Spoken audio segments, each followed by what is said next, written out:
دیکھیں کاظمی صاحب، ایک تو پہلے میں آپ کو بتا دوں، یہ ایک بڑا سینسٹیو میٹر ہے. اس کو ہمیں نا پازیٹیولی بھی اس کا انالیسس کرنا چاہیے اور نیگیٹیولی بھی. دونوں آپ دونوں کر لیں. جی.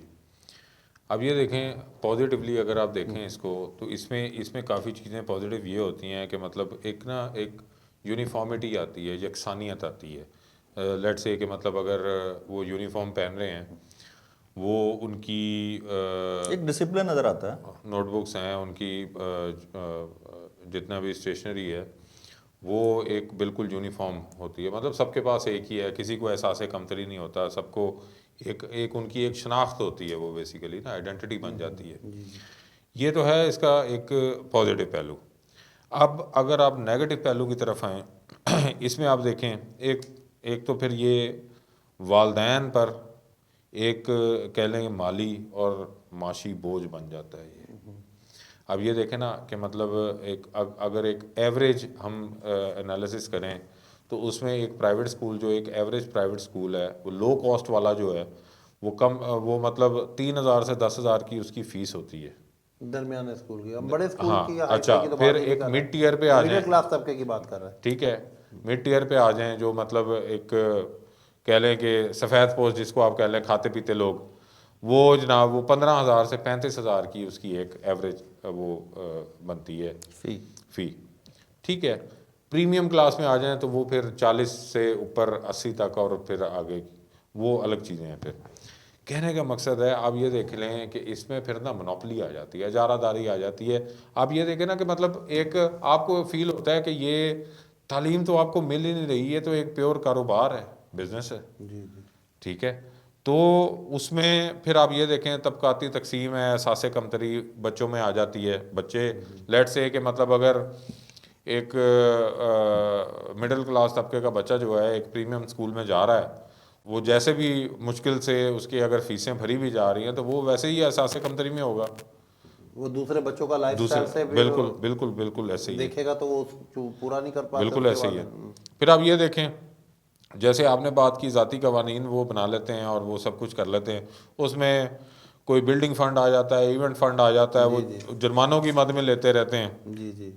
اس میں داخلہ فیس ہر سال renewable, general fund, laboratory fund, سالانہ پرنٹنگ فنڈ، ٹور فنڈ، پینے کے لیے صاف پانی کے لیے وہ فنڈ، اور کافی سارے. پھر بچہ اسکول میں 2-4-5 ہاں منٹ جی. لیٹ ہو گیا، مطلب آپ یہ دیکھیں نا کہ لیٹ فائن سال میں صرف فنڈ ہی ادا کیے جاتے رہتے ہیں. اور اس کے بعد اینڈ رزلٹ کیا نکلتا ہے؟ دیکھیں بچہ ادھر تعلیم حاصل کرنے کے لیے آ رہا ہے، اور بچے کو تعلیم دینے پر زیادہ زور ہونا چاہیے بجائے اس کے کہ اس کے لوازمات پورے کرتے رہیں. دیکھیں ان کو دیکھیں. مرزا صاحب، میرا سوال یہ تھا کہ دیکھیں جس طرح وہ آپ نے بتایا کہ اسٹیشنری بک ڈپو مختلف ان کے سٹورز پر موجود ہیں، اور وہ ایک موجود ہے وہی ہے اور کسی کے پاس نہیں ملے گی. یونیفارم ایک مخصوص جگہ ہے، ادھر ملے گی اور کہیں نہیں ملے گی. اب والدین جو ہیں وہ کہاں جائے، غریب آدمی کہاں جائے؟ یہ ان کا بزنس ہے خان صاحب. دیکھیں یہ پھر ہم اس کو یہی کہیں گے کہ پرائیویٹ جو ہے یہ تعلیمی ادارے کم. میں اس میں تھوڑا سا ایڈ کروں. آپ دیکھیں کہ ہم گورنمنٹ اسکولوں سے پڑھے ہوئے ہیں. ہم فرسٹ کلاس سے، پہلی کلاس سے، جسے ہم پہلی اول کہتے تھے، گریجویشن تک ہم نے گورنمنٹ اسکولوں میں پڑھا ہے. اسکول اس کے بعد کالجز میں گئے ہیں، وہ بھی گورنمنٹ میں گئے ہیں. دیکھیں ان کا ایک وردی ہوتی ہے، ٹھیک ہے، کامنلی وہ کہیں سے بھی اسٹچ کروا سکتا ہے. بلیک شوز پہننے ہیں اسکول میں کہ بند شوز ہونے چاہیے. کوئی سختی نہیں ہوتی تھی کہ آپ نے اس کمپنی کا پہننا ہے، اس طرح کا پہننا ہے. ٹھیک ہے، وہ ہر بندہ افورڈ کرتا تھا. 5 روپے ہماری فیس ہوتی تھی. ٹھیک ہے، وہ بندہ ایزیلی افورڈ کرتا تھا. ٹھیک ہے، بکس، ٹیکسٹ بک گورنمنٹ کی کتابیں ہوتی تھیں. اب گورنمنٹ اسکول، پرائیویٹ اسکولس کو بھی چاہیے کہ ٹھیک ہے وہ وردی دیں، بکس دیں، لیکن وہ ہر بندہ اپنے حساب سے بائی کرے. بک ڈپو سے ایک بندہ وہی کتاب، مجھے یاد ہے کہ ہم نوٹ بک ایک 50 روپے کی بھی آتی تھی، ایک 20 روپے کی بھی آتی تھی. ٹھیک ہے، ہم وہ 20 روپے والی لے لیتے تھے. ٹھیک ہے، کوئی 50 والی لیتا تھا. ٹھیک ہے، کہانی یہ ہے کہ وہ باؤنڈ نہیں، ہم باؤنڈ نہیں تھے. لچک دینی چاہیے. اب بچے باؤنڈ ہیں. اب یہاں تک ہے سر، میں بتاتا ہوں یہ صورتحال ہے کہ ایک بچہ دوسری کلاس کا جو ایک فیملی میں ایک 6 میں وہ 7th میں ہو گیا تو وہ اپنا سلیبس پچھلی کلاس کو دے گا. ایسا ہوتا تو تھا بالکل ماضی پرائیویٹ اسکول میں ایسے نہیں ہوتا. وہ ہر مرتبہ انہوں نے ایک بک ساتھ چینج کر دیتے ہیں اور کہہ رہے ہیں کہ ہم سے پورا سلیبس لیں. ٹھیک ہے. ہمیں یاد ہے کہ ہم جب ایک کلاس نیکسٹ کلاس میں جاتے تھے ہم وہ بکس اپنی جونیئرس کو دے دیتے تھے, وہ سارا سال وہی بلکہ بک استعمال بینک کرتے قائم ہو گئے تھے. تھے. ہاں جی, بک ٹھیک ہے نا. بک بینک بھی ہاں, قائم ہوتے تو تھے. یہ کلچر ہی چینج ہو گیا, یہ ایک ٹوٹل بزنس بن گیا ہوا ہے. بزنس ہے, ٹھیک ہے. کاروبار ہے. تعلیم دینا ایک اور چیز تھی. یہ اب میں چاہتا ہوں کہ گورنمنٹ کو چاہیے ان کے اوپر اس طرح کی پالیسیز بنائیں, چیک اینڈ بیلنس ہونا چاہیے کہ آپ کا کام صرف بزنس کرنا نہیں ہے, آپ کا کام تعلیم دینا ہے. ٹھیک ہے. اور پرائیویٹ سکولز کے اندر آپ دیکھ لیں, پرائیویٹ سکولوں کے اندر ہوتا کیا ہے, ایک سمپل گریجویٹ لڑکا, کم عمر کا لڑکا یا ایک ہماری بہن وہ سکولوں میں جا کے ٹیچنگ شروع کر دیتی ہے, ان کا کوئی ایکسپیرینس نہیں ہوتا.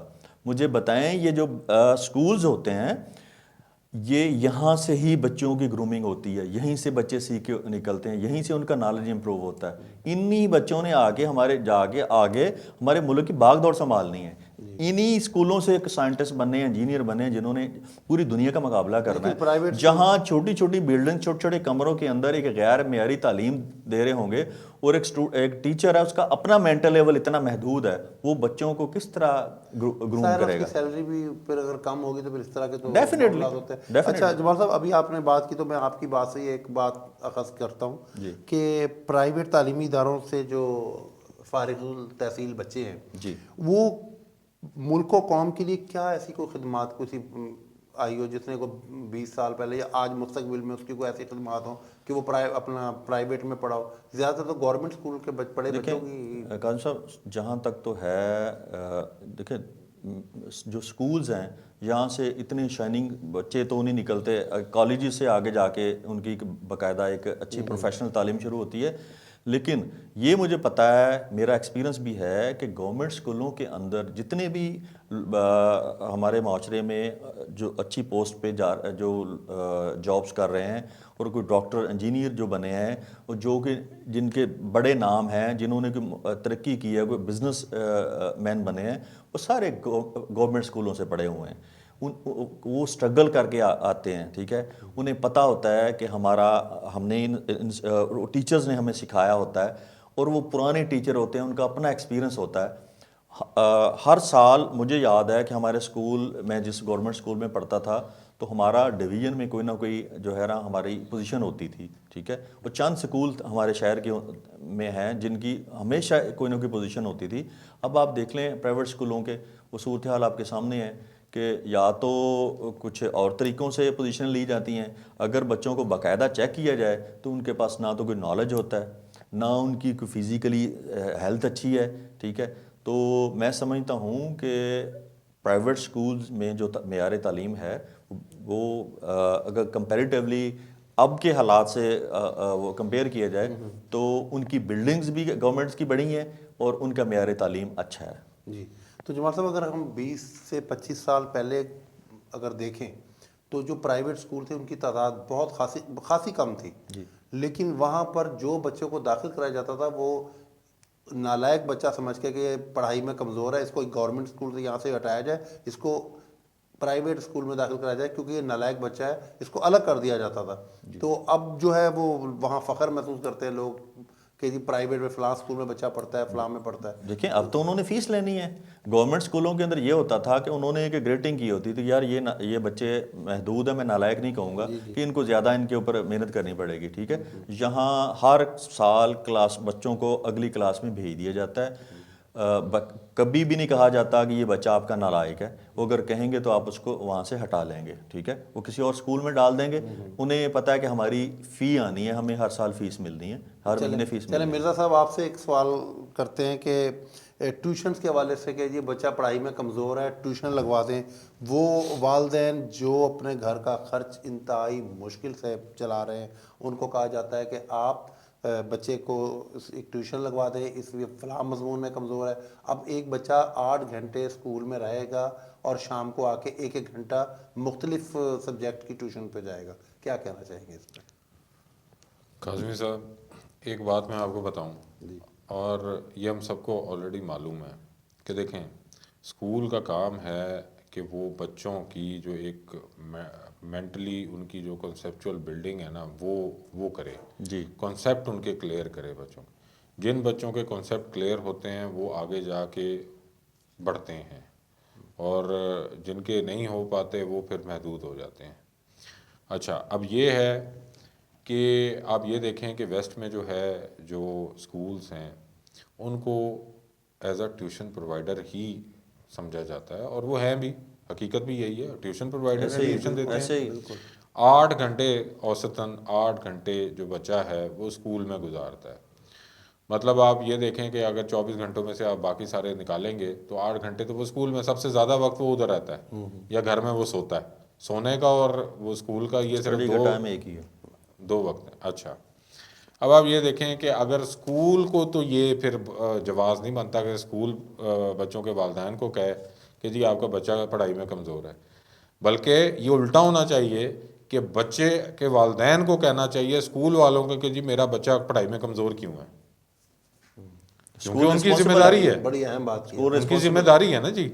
اچھا، اب آپ یہ دیکھیں کہ جو ٹیوشن ہے، ٹیوشن کے حق میں ذاتی طور پہ تو نہیں ہوں، اور لوگ ہوں گے، لیکن دیکھیں جو ایک ایکسٹرا کلاسز یا ایکسٹرا ٹیوشن لگاتے ہیں لوگ، یہ کیا ہے؟ یہ ایک مالی بوجھ ہی ہے والدین پر، اور کیا ہے؟ لیکن مجبوری میں لگواتے ہیں پھر نا۔ بچے پر جو ایک بوجھ ہے، آپ دیکھیں بچے کا جو ایک تناؤ ہے، ذہنی تناؤ، وہ کتنا بڑھ جاتا ہے۔ وہ اس کا وہ خاندان کے لیے وقت نہیں ہوتا کوئی، مطلب والدین کے ساتھ وہ کیسے وقت گزارے، اپنے بہن بھائیوں کے ساتھ، دوستوں کے ساتھ میل جول کیسے کرے، ٹھیک ہے۔ پھر کھیل کے لیے آپ جیسے جمال صاحب نے بات کی کہ پرانے وقتوں میں جو ہے وہ کھیل کے میدان بھرے ہوتے تھے، ایسے ہی اور اب جو ہے اب آپ کھیلوں کے میدان دیکھ لیں، کیونکہ بچوں کو اتنا وہ کر دیا ہے، اتنا ذہنی تناؤ میں ڈال دیا ہے وہ کہ وہ ہر وقت ایک ٹیوشن سے نکلتے ہیں وہ دوسری میں گھس جاتے ہیں، بالکل تو ایسے وہ کھیلیں گے کب؟ ان کی گروتھ، مینٹل گروتھ کیسے فزیکلی ہوگی؟ گروتھ کیسے پھر ہوگی؟ لیکن اس کا ایک حل یہ بھی تو ہے کہ اساتذہ کی تنخواہیں بھی تو بالکل کم ہیں، اور ان کو یہی کہا جاتا ہے کہ آپ لوگ یہاں ہمارے پاس جاب کریں، ہم آپ کو ٹیوشن بھی یہاں سے کریٹ کر دیں گے۔ تو یہ بھی ایک ٹیوشن سر دیکھیں، لگوانے کا جب پیغام ہم نے ایک چیز طے ہی کر لی کہ جی ہم نے جو ہے اسکول کو تعلیم کے لیے تو چلانا ہی نہیں، ہم نے تو کاروبار کرنا ہے، قریب تو پھر بزنس ہے۔ کاروبار تو ایسے ہی ہوگا نا۔ لیکن ظاہر ہے یہ تو ایک بہت بڑی ایک انڈسٹری کی حیثیت لگ چکا ہے۔ کاظم صاحب، اس میں آپ کو میں ایڈ کروں کہ ہم جب اپنے دور کی بات کرتے ہیں، ہم اسکول میں ہمارا اتنا بڑا پلے گراؤنڈ ہوتا تھا کہ ہم باقاعدہ ہارڈ بال کے ساتھ وہاں اپنی گیم کرتے تھے، کرکٹ کھیلتے تھے، پھر سال کے اینڈ پہ ٹورنامنٹ ہوتے تھے، ہمارے ایک دوسرے اسکول کے ساتھ مقابلے ہوتے تھے، ہم بہاولپور تک کھیل کے آتے تھے، پھر ہم کالج گئے، اپنے ڈگری کالج گئے، وہاں ہم نے کرکٹ کھیلی، یونیورسٹی کے ساتھ میچ کھیل کے آئے۔ اب مجھے بتائیں یہاں جو پرائیویٹ اسکول ہیں کہاں ان کے پاس پلے گراؤنڈ، یہ کہاں بچوں کو گیم کھیل کہاں مواقع دے رہے ہیں کھیل کے؟ اسکولوں سے نکلتے ہیں بچے، نیچے سے یہ نرسری، یہاں گراس روٹ سے ہم پلیئر تیار کرتے ہیں، نہ ہم اسٹوڈنٹ اچھے تیار کر پا رہے ہیں، نہ ہم کوئی اچھے کھلاڑی تیار کر رہے ہیں، نہ ہم کوئی اچھے سائنسدان سائنٹسٹ بنا رہے ہیں، نہ کوئی اچھے انجینئر بنا رہے ہیں، ٹھیک ہے۔ ہمیں ایک محدود علم رکھنے والے جو ٹیچرز ہیں وہ بچوں کو انہوں نے جو پڑھا ہوتا ہے وہی پڑھانا ہے، وہ آگے ٹرانسفر کر رہے ہوتے ہیں، اور ہم بھی بحیثیت والدین ہم خوش ہوتے ہیں کہ ہمارے بچے اسکول گئے ہوئے ہیں، انڈیویجولی ہم بھی ان پہ توجہ نہیں دے رہے۔ ہم اگر ہماری ذمہ داری میں بھی شامل ہے کہ ہم اپنے بچوں کو انڈیویجولی چیک کریں، ٹھیک ہے، ڈے بائی ڈے، اور ان کو باقاعدہ بکس ریڈنگ پہ لے کے آئیں، یہ موبائل سے جان چھڑوائیں، بک ریڈنگ پہ لے کے آئیں، وہ کتابیں پڑھیں، ان کا نالج امپروو ہو۔ جی بہت شکریہ جمال عظیم صاحب، آپ نے وقت دیا۔ مبشر مرزا صاحب آپ کا بھی بہت شکریہ۔ تو جی ناظرین، ہمارے پروگرام میں مہمان آپ کو تفصیلات سے آگاہ کر رہے تھے کہ کس طرح پرائیویٹ تعلیمی اداروں میں بہتری آ سکتی ہے، اور کس طرح پالیسیاں بنا کر پرائیویٹ سکولز جو ہیں وہ بچوں کو اچھی تعلیم دے سکتے ہیں۔ ناظرین، یہاں ہم آپ کو بتاتے چلیں کہ اس پروگرام کے حوالے سے ہمارا مقصد کسی پہ تنقید کرنا نہیں ہے، یہ صرف ایک اصلاح کے حوالے سے ایک ڈیبیٹ کر لیں یا ڈسکشن کہہ لیں، یہ ہمارا مقصد ہے، کسی پر تنقید کرنا نہیں تھا۔ اگلے پروگرام کے ساتھ حاضر ہوں گے، اجازت چاہتے ہیں، اللہ حافظ۔